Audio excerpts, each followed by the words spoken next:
What's up, everybody? It's Paul from Boosted Films, and in this video we're going to install this OEM style dash cam for our Subaru Outback. And not only are we going to install the front and rear cameras, also going to show you everything that comes with this kit when you buy it. I'll tell you all the tools you need, and I'll give you some sample footage as well so you can see what the footage looks like from the dash cam.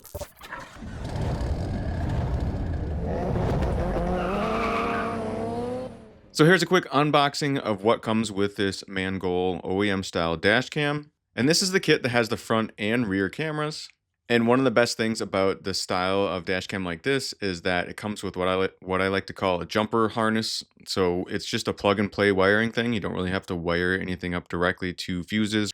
And for the tools needed to do this install, really they give you a trim removal tool, which is one of the main things you're going to need. But one of the other items you will need to do this is just an 8mm ratchet or something to get out these two 8mm bolts that hold in this top lighting part of your car. So let's go ahead and get this thing installed. So as you go inside the car here, you can see this ceiling map light area, this cover. This is what we're going to have to remove. And if we open up our sunglass holder, you can see there's two screws in there. These are 8mm screws that we're going to have to remove. Now I had this screwdriver type thing with a socket on it, but a regular ratchet with an extension might be your best option for getting these free. But there are two screws, two bolts in here, I should say, that you have to remove before you start pulling on this cover to pull it down. So just make sure you remove these two bolts before you try to pry anything down. Now you probably don't need to remove this black cover, but this switch, the slider switch for this light, just kind of pops off pretty easily. And then so does this black cover. So I just pulled this out to make it a little easier so I can get a little more grip to pull out this larger piece. And there are four main clip points that I'm going to point out here that are in front of each of these lights and in front of each of these kind of cameras. In the instructions provided as well, you can kind of get a better shot of where those clips are. And those are kind of the main points where we're going to try to pull and put pressure on, pulling this down. Now I'm going to say this is probably going to be the hardest part of this whole job, honestly, just prying this free. My basic recommendation for this is to get this pry tool in place and then pry enough room to kind of either get your fingers in there or just get that pry tool in there enough where you can really just keep it in one spot and really just kind of put some force on it to pull down at the same time as you use this pry tool. You're probably going to feel like you're going to break this whole thing, honestly. You have to give it a lot of force to pry these clips free, just being honest with you here on that. And be careful with this pry tool. Try not to just twist it too much. Sometimes you have to twist it a bit to get more access. But the more you twist it, the more it kind of gnaws up the plastic. And I'm going to show you that in a sec. But eventually, you're going to be able to pull and pry it enough to pop it free. And here's a shot so you can see where those two main clip points are on this part of this piece. And also, again, you can see how it kind of, it made that a little bit rough around the edges here if you pry too much. So me learning from my own mistakes, but not really a big deal. No one really looks up there. Now you should be able to probably just get your fingers up in there and then just pull to get the other two clips loose. You honestly might even just need to get one of these two loose and still work just fine. Depends on the visibility and how much room you need for your hands. But I definitely wanted to get both of them pulled out of the way so I could give you guys the best view possible. And once all four of those clips are released, you should be able to just let that piece kind of hang down, and then we're going to do some work up in here. And that work involves this kind of jumper harness that they provided with this dash cam. This is a really nice piece. This is what makes installation kind of go easier, where you don't have to wire anything else up yourself. So in here, we're just going to point out the clip that we're going to unplug. And this has a little squeeze portion to it where you would kind of squeeze it and then pull it out.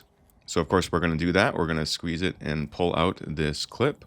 And then this jumper harness, as I like to call it, that's provided. We just kind of put this in between here. We plug it in to where we just removed that old plug. And then that plug that we remove, we plug into the other end. So it's just kind of making a little bit of an extension there. And then within that extension point, it's kind of going to give us power to our dash cam. Most all these plugins that I did here, when you plug them in, they had a nice solid clip sound to them where they popped in all the way in place. You should obviously hear the same. So make sure you plug them in all the way. And now we're set up to power our dash cam. So now let's look at mounting this dash cam itself. It does have this mounting plate with one side obviously is sticky. The other side is going to kind of push in and hold this in place. Some other dash cams have more of a sliding portion. This one doesn't really slide at all. It just is going to push on and push off. And here you can see I just did a little test fit on the plate and making sure, it does line up. It won't actually slide up in place. It gets a little skinnier towards the top. So you don't want to slide it in place. You want to just line it up and then push it straight on. And then I kind of ran the wires up in place a little bit. Again, my first time doing this, I learned as I ran these wires up, it seemed like one side of the wires, the wire that ran to the rear dash cam, kind of wanted to go to the right side of the mirror. And the other two wires, one was the GPS, one was the power. Those kind of want to run to the left side of the mirror. So I ended up redoing this a little bit. But just a heads up on what I noticed with this is kind of I ran two wires on one side of the mirror and then one wire on the other. So this is where I'm just kind of pointing out, you can see it looks like it naturally has a split towards the middle there. So I'm going to do that. I'm going to pull these wires back down a little bit, run them around the left side here, and then just line up this dash cam and then push it in place.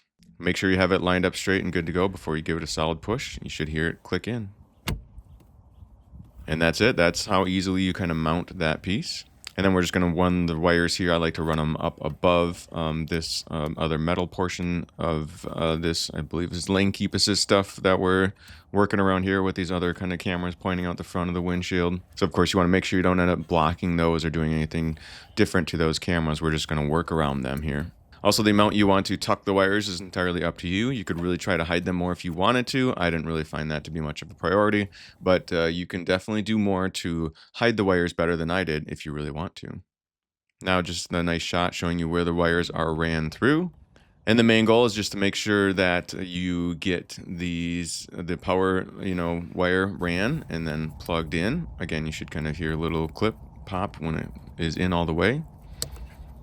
And then once we have power to our dash cam, you just want to make sure these wires are kind of tucked out of the way and aren't going to interfere with putting this piece back in place. Like right here, you can see the hole where that screw is going to go in. Of course, make sure those wires are out of the way so that they aren't going to get pinched off when you screw this piece back up in place. Back to the dash cam though, we're going to put this SD card in. On this one they sent me, the blue side is going to face towards the front of the car, the windshield here.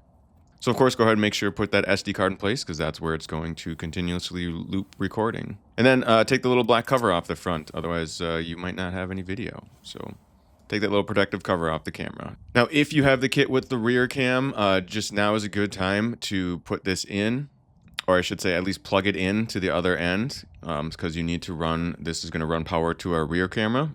You can see it has a protruding point, or at least I tried to show that it has a protruding point to plug it in. But this is one step in towards installing the rear cam that I recommend doing now while you're installing the front cam, just to get things kind of set up.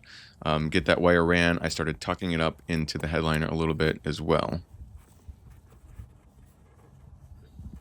So there it is, one last shot. Of course, again, making sure we're not blocking those other cameras up front. You can see how I'm tucking the wire up in there a little bit. And now we're ready to reinstall this ceiling light plastic piece here.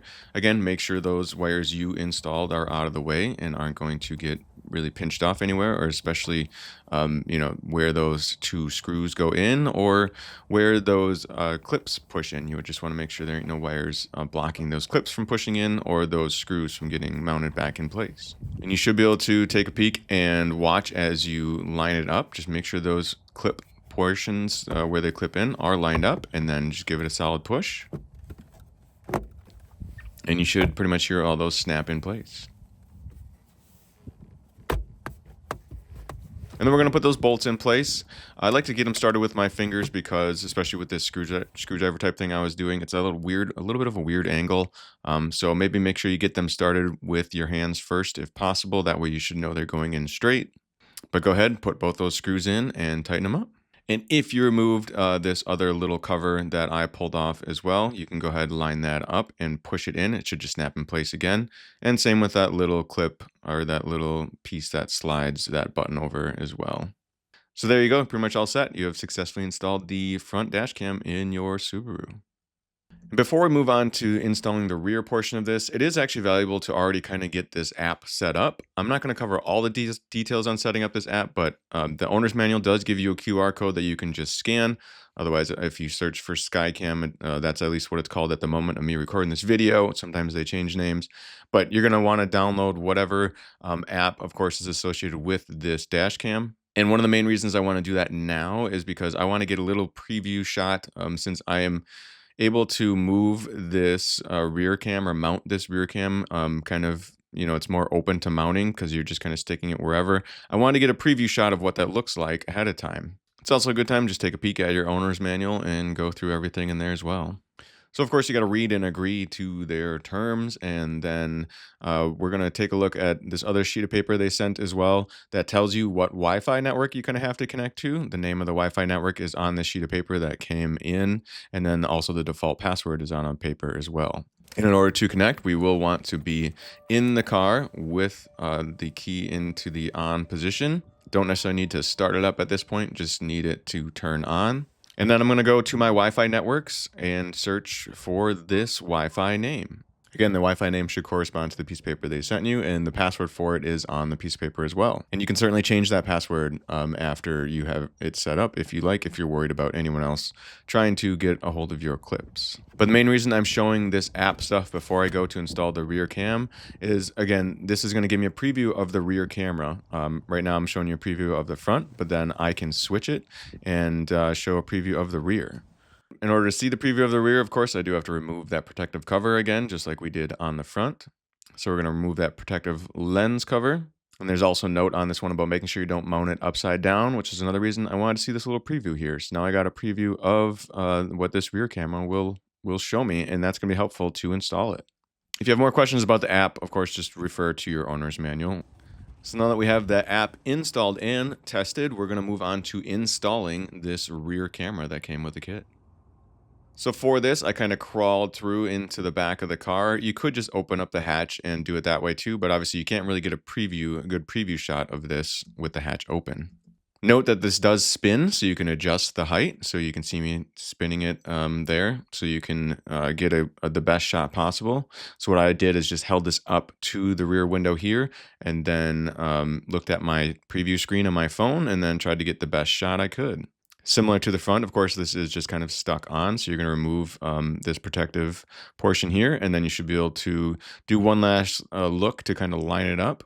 And once you got it lined up and got the shot you want, you should be able to just stick it on. Mostly lining up kind of left and right, trying to get it centered here and making sure it's not really crooked. That's what you want to do before you kind of push it on. After that, you should be able to adjust the height again just by spinning it a little bit as needed if you want to tilt it up or down a little bit more. Once that's mounted in place, I actually unplugged it and ran the wire back up front. I just kind of loosely ran it towards the back to get that shot. And now we really want to tuck this wire in to make this look pretty nice.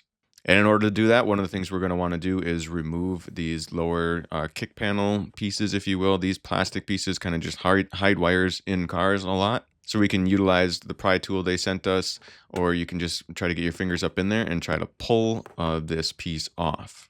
Try to pull straight up, and you might not want to pull this one out all the way. It might break some clips if you pull it out all the way. Ideally, you can get it just free enough to get these 3 clips free that I got loosened here, and then that should give you enough room to hopefully to just sneak these wires through. So back up front towards the windshield where we left off running this portion of the wire, you can see I'm going to continue to kind of tuck it under a little bit, tuck it up and in, I guess, in this case, and then run it up and around. You should be able to use your pry tool again a little bit just to make enough room to sneak this wire in and just kind of hide it. And the amount you want to hide it is really up to you. It depends how much time you want to spend trying to make this look really nice, or if you're okay with it just kind of hanging out a little bit. Most people, again, won't notice, but it's really up to you. The main thing, of course, is just making sure it's not like a trip hazard or anything like that. You don't want anyone tripping over these wires when they get in and out of your car. But here you can see how it's ran, and then I'm going to kind of sneak it behind this weather stripping here in the door. Should be able to feed it through and just keep running it down. And then we're going to run it down to the bottom where there is this other kick panel down on the passenger side of the car. There is one clip down here that I'm going to remove. And again, you can probably use that same plastic pry tool they gave you. You should be able to remove that one clip. And then we're just going to kind of tuck this wire behind that clip that we moved. We're going to run it up and behind, again, just so it's out of sight. Make sure you get it all the way behind this panel so it's, again, not in the way of when you would put that clip back in place. And then after that, you should be able to run the wire underneath that other panel that we pulled up. Run it however you would like. Just, again, make sure it's not in an area where it would potentially get stepped on. And I mean, it's going to get stepped on. Make sure it's an area where it's not going to get stepped on where it would then get pinched off. So obviously you can see this other wire, this other green loop was ran through here. So running it next to that seemed like a good idea for me. And of course, we're going to put this plastic piece back in place, or this clip back in place to hold this other front piece in. Next, we're going to move to the back of the passenger side here and do the same thing towards the rear of the car. We're going to have to remove this kick panel or pull it up enough just to give us some sight inside there and a little bit of room with our hands so we can pull this wire through.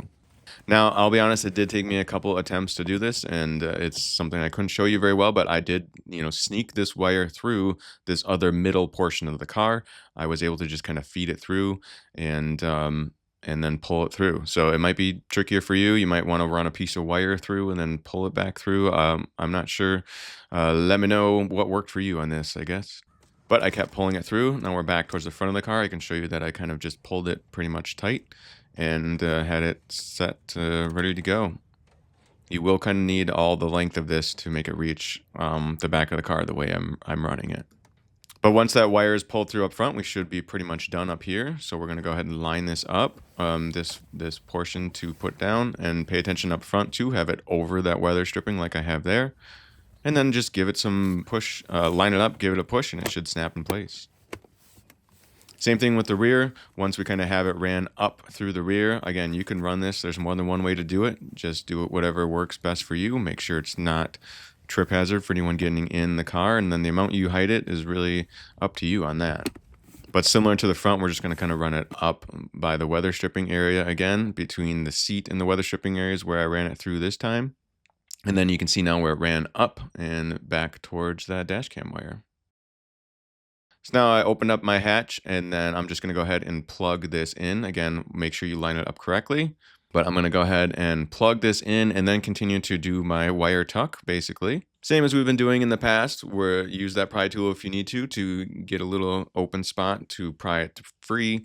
If this was a full professional install, potentially, if you were paying someone to do it, they might remove these pieces all the way, but you really don't need to. It's kind of just, again, depends on how nice you really want this to look. And just a shot showing you where this wire runs down and where it goes to. And then after this shot, I clean it up a little bit. You can see I tuck it in a little bit more yet, just so it looks a little bit nicer and runs up and through. Part of it's going to be viewable. Part of it's going to hang down a little bit, but that's just the way it's really going to be with this rear dash cam either way, because of the nature of opening up, a hatchback and stuff. But of course, you just want to open and close it. Make sure it's not too tight and that it can open and close like it needs to. But after that, that should be it. You have successfully installed the rear dash cam in your Subaru. So now that everything is installed, I'm going to show you guys some test footage from the front of the car and the rear of the car. I like to get a little bit of variety too, just to show you daylight, some highway driving, and also some nighttime shots, just to show you the resolution from kind of different settings. The better the lighting, usually the better the video quality is going to be in general. And sometimes video quality can be a little better when you're at lower speed than high speed, at least in my opinion.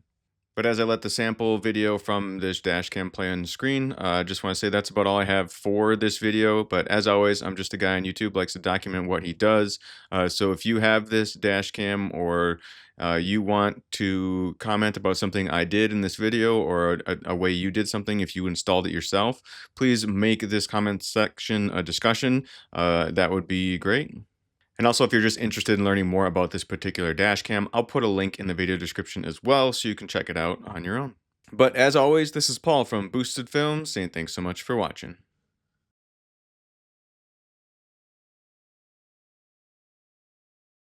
I just want to say that domestic violence is never okay. If you or someone you know is experiencing issues with a partner and doesn't feel safe, please visit the website thehotline.org or call 1-800-799-SAFE.